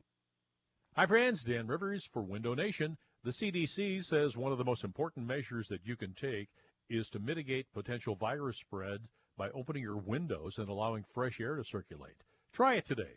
Now, if your windows can't open, it may be time to call Window Nation, a call to replace those old windows. Window Nation remains an essential business and can provide immediate relief for homeowners who are in need of windows. As a local business, they're doing everything they can to stay working. That means they're doing whatever it can to earn your business. Right now, they're deferring payments for 2 full years, which means you pay literally nothing for 24 months. They also have temporarily reduced their prices by 50% on all window styles. They can help improve your home, and you can support a local business. Will you do so? 866-90-NATION. No payment, no interest for 24 months, 50% off their windows. 866-90-NATION or windownation.com. Folks, this is great. Did I tell you? They've reduced the prices by 50%. Windownation.com. Tell them Dan sent you. All right, welcome back, everybody. This is the Youngstown Computer Show. I'm Joe Danier, owner of Youngstown Computer, and this is your Saturday show where we get to talk about things that are happening in tech. I just kind of replayed what I said in the last segment through my head, and it sounded awful whiny. So I apologize for the whininess of whatever that was. Sometimes I catch myself, complaining that something's too hot or cold or uncomfortable, and I think to myself, changing the perspective as somebody who worked out in the elements all day, and how much they'd want to punch me in the face for saying and being so whiny when I should be grateful for everything that I have. So I don't ever want to come across as being ungrateful for anything in position, any inconvenience that I have to be put through. I am truly blessed out there, and every day I'm blessed more. So I don't want to turn to those whiny negative people that all they do is complain about stuff. So please forgive me. That's my mulligan for today. 330-729-9977. Let's go to Jim next. Jim, you're on the Youngstown Computer Show. How can I help you? Well, thank you very much. We're having problems with our internet, and I'm hoping you can give me some suggestions. Sure. We bought a brand new router and a new modem. The provider suggested we do that. They were several years old. It seemed to work fine, and then we started getting interruptions or disconnections, maybe half an hour or so. So I reset both units, and it's still doing it. Do you have any suggestions? Sure. Usually my first, what I'll do first is I'll get with the internet service provider, and I'll have them put a look at the actual modem. And they can see inside the modem and whether or not the modem is staying connected, how the signal strengths are, and so that I'll remove half the variables by knowing that at least the modem's not misbehaving. And they can look at it remote. Go ahead. I did call them originally, and they did check the modem, and they said everything was okay. Perfect. So I thought maybe with the windstorms outside something was loose, but I thought you might have an idea. Sure. And so that's the supply side. We're making sure that the supply coming into the router is good. And now if you've answered that question, then it's going to be something on the router side. Do you know what brand name you've got? Yes, it's a TP-Link AC 1750. Okay, perfect. What I'd do at this point was I would make sure that the router is actually, if it's rebooting or if it's the reason that it's disconnecting. Like sometimes I'll be technically connected to it where I can get to my printers, but I won't be able to get to the internet side of it. So that answers a part of the question, like what am I being, what's disconnected at this point? if it's completely going out, where you're on your own island, you look down at the bottom right, you see you're not connected, it has a red X through your network connection, then it might be a physical power problem, or it might be resetting itself or something like that. So going through just eliminating variables, when your computer's not working, is another computer, can it get to the internet? It might be specific connections. It might be wired versus hardwired, where a physical connection might be just fine, but the wireless one might be having trouble. So you're going to have to answer a couple more questions to see what part of the router is not functioning. And it might be the whole thing, where it just might be a bad router and then everything decides to disconnect all at the same time. Okay, I was curious about that because it seems like we all lose our the internet at one time. My son has one wired, though. I will ask him if he loses his. That might make a difference. There you go. Perfect. I appreciate that. Yeah. Have a good day. You do the same. Thanks, Jim. I appreciate the phone call. And sometimes what will happen is you'll get a new router, and it will have sort of like a new wireless technology, and what you were used to maybe on G or N, now you've got AC, right? And so you might have some frequencies in your house that aren't doing so well, or you have some frequencies that are bumping into one another. You got some contamination, just not reaching the way that they did. So you'll be able to discover the what it is, pretty quick. And if everybody disconnects, the chances are that, because wired and wireless is going bad, it's probably just a bad device. I'll try to resurrect them sometimes by rerunning firmware or resetting them back to factory and setting them up again. So there's things you can try. But before I do that, I like to know what it was so that I'm not just glazing over the information that I could use to figure out what's really going on. All right, a message said, can you host an online Smash Ultimate Tournament too? This comes from a listener on Facebook. And it said, y'all canceled the last one despite you having 20-some people for a bracket. I promoted the heck out of it. Thank you for the question, and I was not aware that 20 people had signed up for it. So back in the fall, we tried to host a bunch of Smash Brothers tournaments, and if you were promoting it, I really appreciate your effort. And the information did not get to me that we actually had people that were interested. We had 3 or 4, but we didn't have enough to actually run the tournament. The only reason it got canceled is because there was a lack of participation. So if you had it, man, I am disappointed that I didn't get that information that people were waiting. I didn't get any commitments. I didn't get any registrations. So I will do a better job of pushing the registration process. That way you don't have some interested people lined up and it not and then we have what happened last time. So, yes, I do want to run Smash Brothers. I do want to run gaming tournaments. And I've not even contemplated how to do it virtually. So let me stew on that for a little bit and see if we can figure out a way to run a virtual tournament, because we were doing all in person. So, yeah, let me think about that for a little bit. But thank you so much for I appreciate the effort in helping us promote. 330-729-9977. You're listening to the Youngstown Computer Show on 570 WKBN. I'll be back. From iHeartRadio, #1 for podcasts, The Limit Does Not Exist. We are in a pandemic. We are isolated at the same time, and everything feels up in the air with no known endpoint. And while we all might be socially distant, we are grateful for the opportunity to connect with you through our voices and your ears.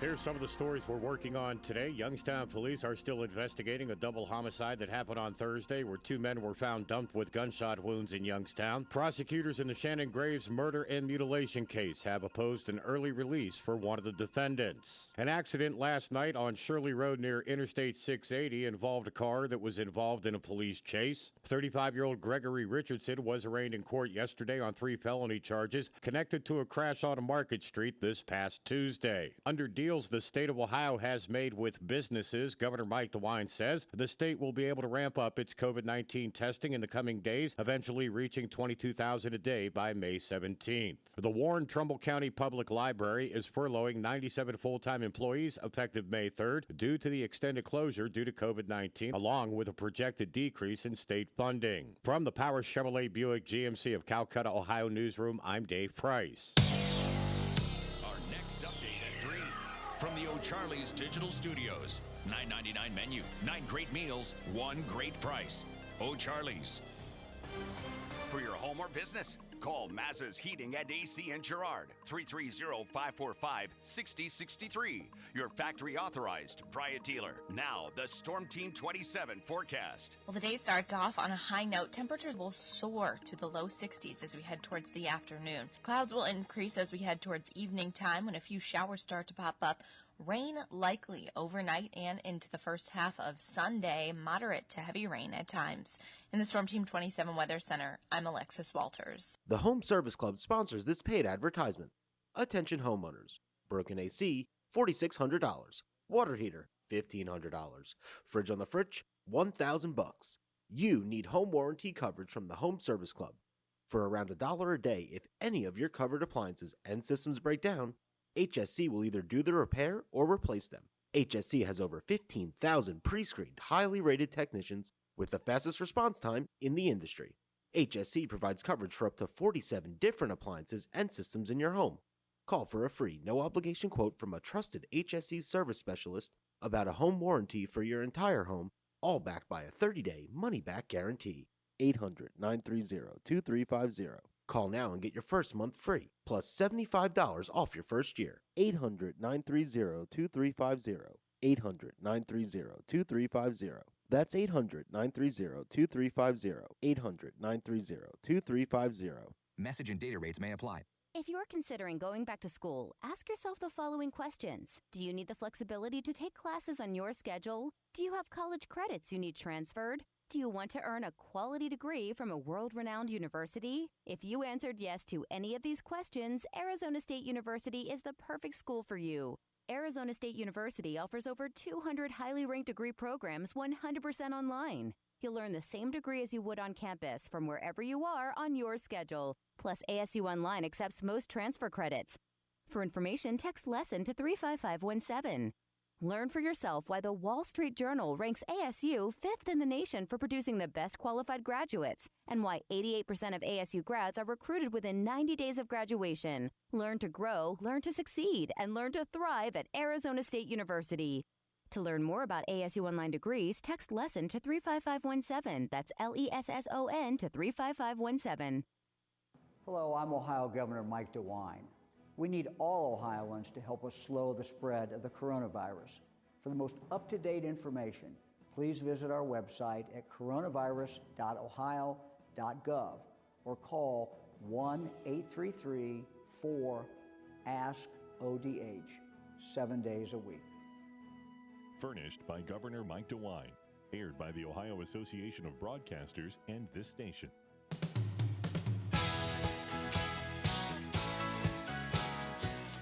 All right, welcome back. This is the Youngstown Computer Show. I am Joe Danier, owner of Youngstown Computer. This is your Saturday show where we talk about things that are happening in tech. We talk about science and business and anything else that's rolling around in our melons.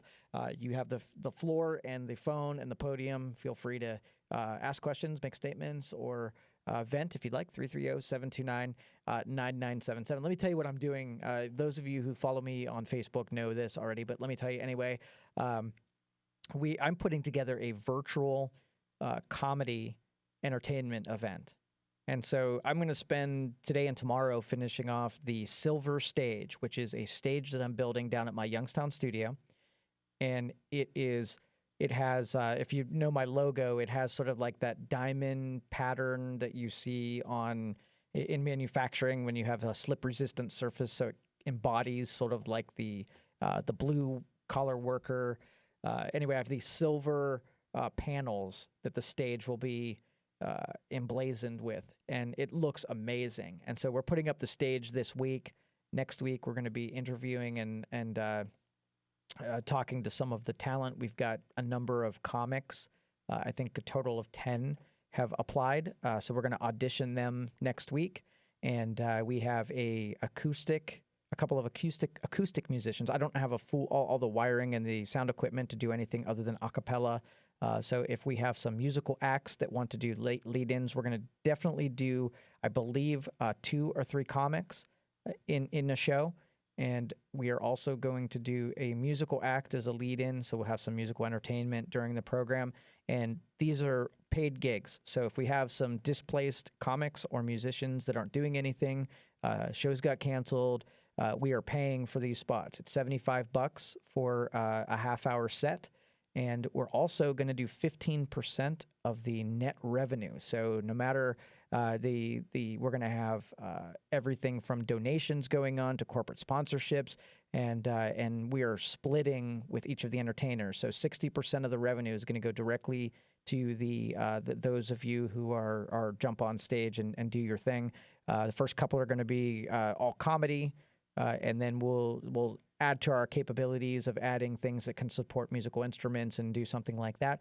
But these people, they're going to be playing in front of a camera, right? And comics are very much play off of the crowd, right? So they look forward to the laughs and the heckles and all that kind of stuff to put on a good show.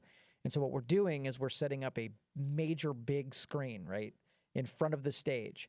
And on top of the screen is where the camera is going to be fixed on, and they're going to have a microphone in front of them like they typically would at a comedy gig. And then we're going to give the ability for those in the audience to be on like a Zoom chat where a small picture representation of those who are in the audience will be cycled through. And your job as the person in the audience is to show the performer on stage how much they're appreciated, and they will feed off of you. And so this concert, this entertainment venue is going to be free to the public where you can join in for free. And there's definitely going to be a support button to support these people. So we're going to rely on those of you as viewers and also the people who are buying sponsorships to either banner ads or advertisements. And we're going to pull this off in pretty short order. Where we're going to start auditioning next week, and by the second week of May, we're going to do a soft broadcast, and we're going to bring in a first set. These are going to be the same comics who are going to perform at the real one, the one that we publicly go. The soft one, we're just going to do small sample audience. But this is an opportunity to do something a little bit different, to have a whole entertainment venue that is bidirectional, where the entertainer you can see, and the entertainer can see you. And I think that's going to be pretty cool. And again, I don't know how wild you can get on a still frame that's sitting in front of it, but we're going to give it a try. And I'm pretty excited about it. It's one of those endeavors you always know over the course of the years, I try everything. I want to, and I don't give up on these ideas to get them going. You might see me sampling some of these out and have to pull back and put it on the shelf until I prepare myself better. But I think this is one that we have the demand for. I think there will be thousands of viewers from our area tuning in to see these shows. I think the corporate sponsorships are going to be amazing. We have so many good companies that like to support local events that have been sidelined because there really aren't any local events. And we will gladly let that entertainment dollar, corporation and support dollar go right to the entertainers. Just think about it, how much demand there will be on both sides of you seeing quality local Youngstown entertainment at the same time those entertainments directly benefiting for the capacity sizes. And so the more people that show up, the more money they make. And then if I can write thousands of dollars of checks to the people who show up on stage, that is my goal, is to let the eyes wide open that somebody who's used to make $100 a gig can make $1,000 a gig. And that's my goal, is to really let the money roll down to the people supplying the talent. So let's give this a try. And if any entertainers, I have a application that's set up on social media. If anybody wants access to it, I will be posting on the Youngstown Computer Show Facebook page, and you can follow that link and apply and get your name in there. I have musical acts, comic acts, orators, pretty much everything on that application. But put your hat in the ring, because we're going to do a bunch of these. And once we start the third week of May for the real one, we're going to try to do one of these every other week once we get enough corporate sponsorship. And there are a ton of people right now that are circulating interest amongst those who are going to support it. And so far, everyone has been super excited about being involved in something like this. And so you'll see me over the next couple of weeks really getting our ducks in a row. Again, we've got, Youngstown Computer is amazingly busy right now just with all the remote work only a fourth of our customers are still operating, and we have been busting out at the seams busy for the last 4 weeks. It's been crazy how busy we've been.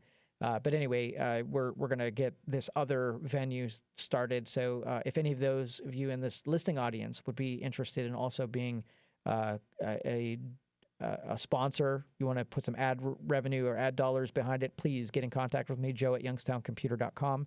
And I know a ton of you are waiting that have already expressed interest that I have not even responded to yet. Please be patient with me. That's one thing I'm going to ask for these next couple of weeks. I got 1,000 irons in the fire, and just give me a couple more days to get dug out and reply to emails. I'm doing so many things at one time, and I'm not complaining. You guys are awesome, and I really appreciate the not knowing what's going on and not hearing back from me. And I definitely will get back in touch with everybody. I got some people that I'm going to bring on to help me stay organized so that nobody falls through the cracks too, because I got a bunch of talented people who said they want to do this and they haven't heard from me in 4 days. So anyway, if you want to get me your information, send it to me, joe@youngstowncomputer. And I'll definitely put you in the database so I know that you are ready and willing to do this. So very, very, very, I can't express this. Can you tell? I'm very excited about that new endeavor. And we've got some great cooperative help from other people in the business community, too, that are on board. Some behind-the-scenes people. It's just going to be amazing. I'm so super excited to have a virtual comedy event that then could parlay into something bigger, like a virtual concert, right? And again, same thing. Could you really wail on your guitar and play, your instruments like you do at a concert when there's nobody in the audience? Well, we'll see. See if we can encapsulate just enough energy from audience participation to make that happen. And I know a couple of you have contacted me with special projects, with writing apps or doing the recycling program, all that stuff. Pretty much, I really appreciate the consideration and being patient with me while I get my stuff together, and to be quite honest. So 330-729-9977. I did want to warn you, every time we see these things pop up, if you own a company, I want to tell you how this ransomware crap works, because it's infuriating to a guy like me. And so what ransomware is that it's a program that comes into your network, usually via email or compromised website. And usually the attachments look 100% legit. Like Bob that you send emails back and forth with, send you an invoice with an Adobe PDF attached. And it says, hey, if you want this paid, open this attachment, right? And you open it, nothing happens.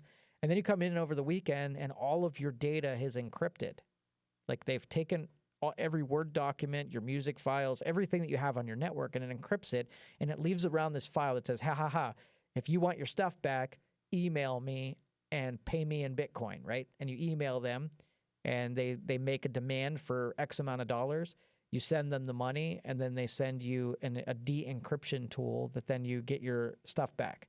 This is a reality. These people are getting hit with this, and there really isn't an answer. For a couple of these viruses, you can reverse engineer the encryption, where if you had a file that existed before the encryption, then you feed both of the files, the encrypted version, the unencrypted version in there, and it can reverse engineer the encryption type. And then you can get your files back and you don't have to pay the ransom. Well, anything else that they don't have a tool for, that you either have to restore a backup of the non-encrypted or you have to pay the ransom, one of the two. And we have seen where this encryption virus has traveled to not only infect the original data, but has also traveled on the backup data. And so if you have stuff that's exposed to part of your network that computers can see, then this encryption virus can jump to those places. So the strategy is that I just assume that everybody I know is going to get hit with these things. And so what I'm doing is I'm putting, you have your primary network where all your computers can see one another, and then you have a little hidden network that is locked down that nothing can see except for a program that takes a snapshot. So let's just say I have a hard drive that has 10 terabytes. My normal drive is 100 gigs, and I have a 10 terabyte hard drive. What I do is this super secret computer, right, goes out and grabs information from a place and brings it in. It doesn't offer any connection ability whatsoever on the incoming side. Zero. Nothing incoming. The only thing it could do is go out, fetch something, and bring it into a hard drive. So if you get Molly's computer gets infected and it goes looking for places to infect, it might be able to get to where your stuff is housed on the server, but it can't travel to that little snapshot computer. So there's 100 different strategies for being able to do this. Some is Windows backups or server backups. Some of it's these sub-networks that are responsible for creating copies. You got cloud backups that do several instances of files that you can go back through. And so whatever works for your network. But I just wanted you to make the warning. Every time I run into one of these things, they infuriate me.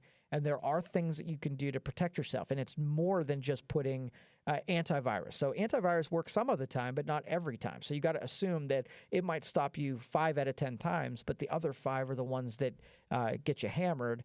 And you got to be able to recover from it. So just be really super cautious. And if you have an IT department or a company that supports you, just bring it up to them. Make sure that you have some kind of mitigation or recovery plan for having this ransomware, because it's pretty hardcore and it's tough to come back from. So 330-729-9977. Let's go to Bob next. Bob, you're on the Youngstown Computer Show. How can I help you? Good afternoon, Joe. Hi.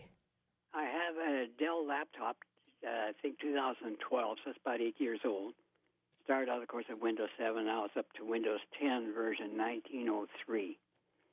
I wish I could remember how long it's been going on, but I've been getting an error message that pops up usually right after I boot the computer up. OLE initialization has failed. Make sure you have the correct libraries. And trying to make the story as short as I can. I could X out of it, but then it would get more and more persistent. And it went on for a number of, I think, years. In fact, it went through one major upgrade at least. And then one day, the Dell Support Assist software on the computer decided to work for the first time since I bought it. It popped up, checked for drivers and software for me, and it found a driver that I didn't have put on it yet. And it's called the Intel Management Intel Management Engine Interface Driver. Well, I installed it, and the problem went away for a little over a week. It didn't come up. I used the computer every day, and then slowly but surely, the same error message started coming back. And to get the long and short about it, the third time I've installed that driver, and the problem goes away temporarily. And I'm quite honestly not that skilled to have any idea where I should begin to go and see if I can find out what the actual problem is. Can you point me in a direction? Okay, I'm going to have to write down. Now, could you give me the message again? It was the letters. OLE, Oscar, Liberty, Elephant. Okay. Ole. So here's where I would go. Now, does it come up like when Windows starts to the desktop, or does it come up when you have your Office applications or stuff like that? It's for the desktop. It has Just comes on to the rare occasion after I've gotten the computer running without it, it may pop up. But it usually, when it starts getting persistent, won't be ignored. It's usually the computer's booted, it goes to the desktop, and when I come back to the computer there, the message is waiting for me. Okay, here's what I would do. The first thing I would do is go into your startup applications, and I would suspend some of the stuff that's not required. MS-config you can go into, or just startup, and stop your startup applications. If what happens, if doing that makes the error go away, it's one of those applications is not making a proper link to a file that it needs. And so if it's from what I know about that, it's an OLE object would be linking data types in programming. So it's probably a programming looking for a Windows objects that either it can't get to or isn't there. So it probably required, if you can then turn the programs back on, you can figure out what application is calling on something that it can't find and then run a repair on that application. You could also run a system file checker to make sure that there's not a Windows component that's not loaded. You can go to command prompt and do system file checker, or you can run your repair on your Office applications just in case it's something like Outlook or Word. I'll have to look that up during the next break, maybe into the next show, and give you more details and data, but I hope that helps a little bit in at least giving you some guidance. Yeah, it does. When the error message is up, the icon on the taskbar refers to the Wi-Fi. Oh, okay. I forget what that says now. I should have mentioned that earlier. Okay. But the, All right. I've used Hang tight Wi-Fi. real quick. I got to go to a quick break. working. I got to go to a quick break, and then we'll get more information. Thank you. All right. You're listening to the Youngstown Computer Show here on 570 WKBN. I'll be right back. All right. iHeartMedia knows small businesses across the country are facing new challenges during the COVID-19 pandemic. So to help, we've put together the iHeartRadio Small Business Crisis Resource, which has critical information, including links to federal and state resources providing businesses with stimulus loans, grants, and other financial aid. We also shine a spotlight on small businesses doing good right now. Visit iHeart.com/smallbusiness to learn more. That's iHeart.com/smallbusiness. Because your small business is big to us. Find out more about how you can help to improve our air quality. Get today's air quality forecast and the extended forecast. Help preserve the air you breathe for you and your family. You need it to live and you use it every day. MahoningValleyAir.org. Information for your future. Coronavirus, what you need to know. The COVID-19 pandemic is forcing many to cope with loneliness, job loss, and grief. The National Alliance on Mental Illness is teaming up with Instagram to connect young people with mental health support by posting tips and positive messages on its Instagram page.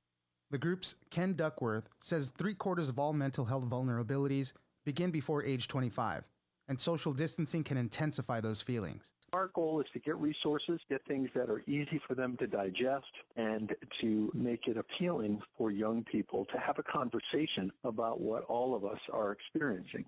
He said social distancing doesn't have to mean social isolation. If you have an elderly neighbor you can shop for, or you want to reach out to a nephew you haven't talked to in a while, if you can find meaning in adversity, that seems to predict a long-term well-being. Go to the iHeartRadio app and tap the podcast tab for all the latest news and information about coronavirus. All right, welcome back, everybody. This is the Youngstown Computer Show. I'm going to bring Bob back on. All right, Bob, the curveball you threw for the Wi-Fi, now that kind of changes the game a little bit. I would like to know sort of the linkage between the error message and how it's attached to Wi-Fi. Can you give me a little bit more details about what you see? No, I haven't seen the message in several days, and it didn't occur to me to write down. The message that's on the screen that pops up, it doesn't say anything about Wi-Fi. It's just that it says OLE initialization has failed. Make sure you have the correct libraries. And I'm paraphrasing somewhat, but that sums it up. Okay. Then, like I said, the icon on the taskbar has something about, I remember the wireless or Wi-Fi. Gotcha. Okay, so they might not be related. It just so happens to be. It might be a variable in the place. I get what you're saying. Okay, so I'm going to retract that. I don't think it has anything to do with your Wi-Fi. Now, so basically, what happens, or what I would do before, you can dig into the actual error message and reinstall .NET Framework, reinstall Office, run System File Checker. You can do all of that stuff because that's just maintenance stuff anyway.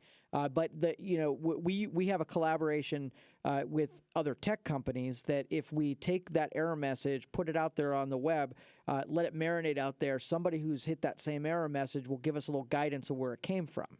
But while you're waiting for that to happen, you can do things like run a repair on Office, run System File Checker to see if there's a file that's not good. My guess is that because it refers to an unregistered DLL, that it's probably something that became unlinked, and you're going to have to run a registration script to re-register that DLL. I'm hoping that if you run a repair on Office, that will happen anyway, so you might not have to do it manually. But this one might be above pay grade, and you might have to have someone look at it eventually. But those are a couple things you can try to see if you can avoid that. Right. Yeah. I don't have Office on the machine, so it isn't there. Okay. Okay. I think I'm following what you're getting. I'll run System File Checker. I may not have done that yet. I'll give that a whirl. Okay. All right. Yeah. Let me know how that goes too, because these weird ones sometimes are stressful.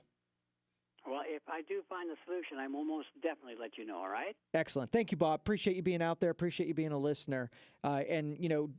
And another thing that you could also try, Windows 10 is pretty. And here's something I don't agree with. When we used to do or have always done upgrades, when you go to an upgraded version of an old operating system, a lot of times you inherit small problems that end up popping up in weird places when you get to, sometime in the future.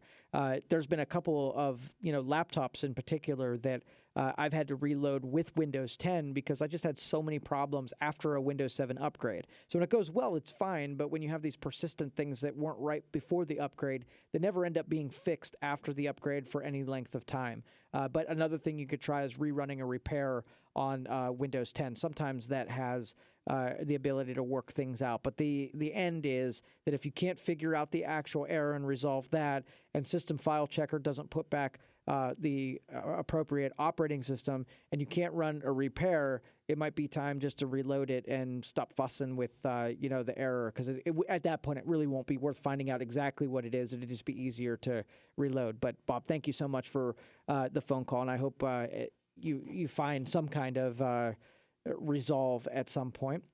Text messages 330-333-1570.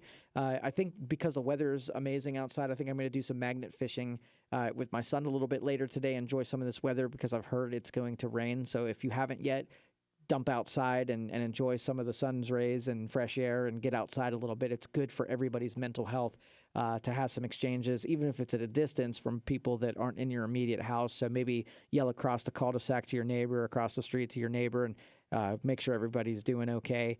Because I'm telling you, biologically, we are at our best when we're connecting with other people. And at the same time, we're at our worst when we're connecting with other people. But now, more than ever, we need those relationships and just check on people we care about. There's a lot of people that are in total isolation. They don't have big support systems of networks of people. So especially now, they need to see someone waving through their window or something like that. So be extra kind to people, especially this is like the 4th or 5th or 6th week of some of these people not, totally out of their normal thing. So just like I said, be extra kind and see if you can make an effort to go say hi to somebody who might make their world to have someone care and check in on them. So please do that. All right. We will see you guys next week. I look forward to it. I can't wait. We got the business show coming up 12 o'clock next Saturday, and we also got the computer show at 1 o'clock. Everybody stay safe and have a great week. We'll see you here next week.